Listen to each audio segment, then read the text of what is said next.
Welcome to another step-by-step maintenance guide for the Pro X robot. In this video, we'll walk you through maintaining the rear motor wheels either before or after using the robot. Okay, so why do I need to do this?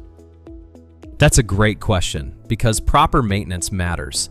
This guide is designed to prolong your robot's lifespan and ensure the highest level of performance every time you use it.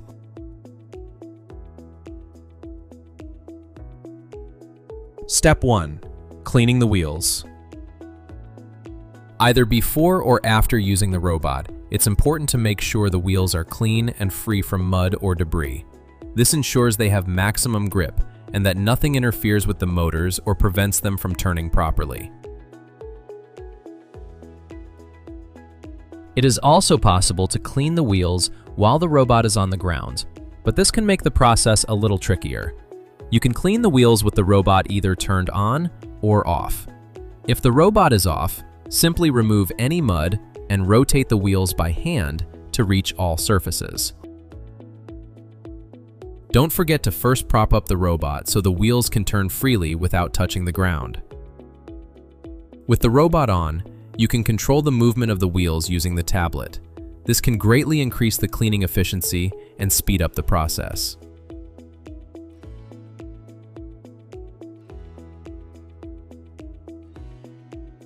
Once all the mud and debris has been removed, use clean water to wipe down any remaining dirt that may have splashed onto the robot.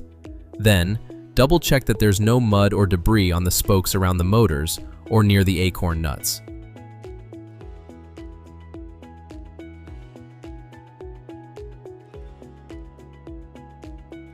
Keeping the robot free of mud and debris helps improve its performance, extends its lifespan, and keeps it looking clean and new. But remember, never use a pressure washer or a high jet pressure hose.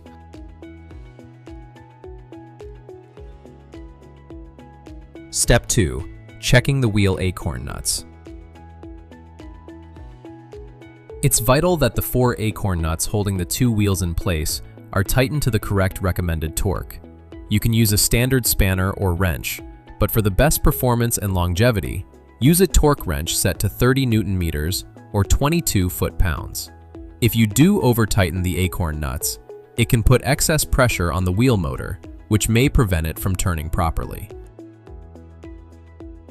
Both wheels have 2 Acorn nuts, one on the inside and one on the outside.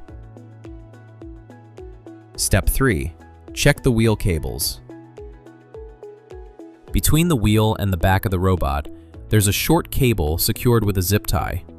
Make sure the zip tie is still intact and inspect the length of the cable for any signs of wear and tear. Step 4. Checking the wheel resistance. Both wheels should have the same amount of resistance. To check this, make sure the robot is turned on and lift each wheel off the ground one at a time. Place one finger on top of the wheel and move it gently back and forth.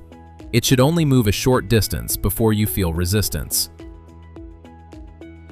Repeat this test for both wheels. Remember, both wheels should feel the same. If they don't, it could affect the robot's driving performance and the overall control. Step 5. Checking the tire pressure. Start by removing the cap and please don't lose it. Then, using either a manual pump or an air compressor, attach the fitting to the wheel valve. Next, inflate the tire to a maximum pressure of 2 bar or 29 pounds per square inch. Lastly, remove the pump from the wheel and screw the cap back onto the valve securely. Step 6. Check wheel condition and smoothness. Lastly, turn the robot off, then lift each wheel one at a time off the ground and spin it in both directions.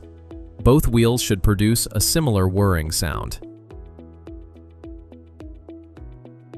Okay, If you need any additional help or information, please reach out to our support department at support@tinymobilerobots.com. Or alternatively, you can find more resources at help.tinylinemarker.com. That's everything for this video. Until next time, thanks for watching.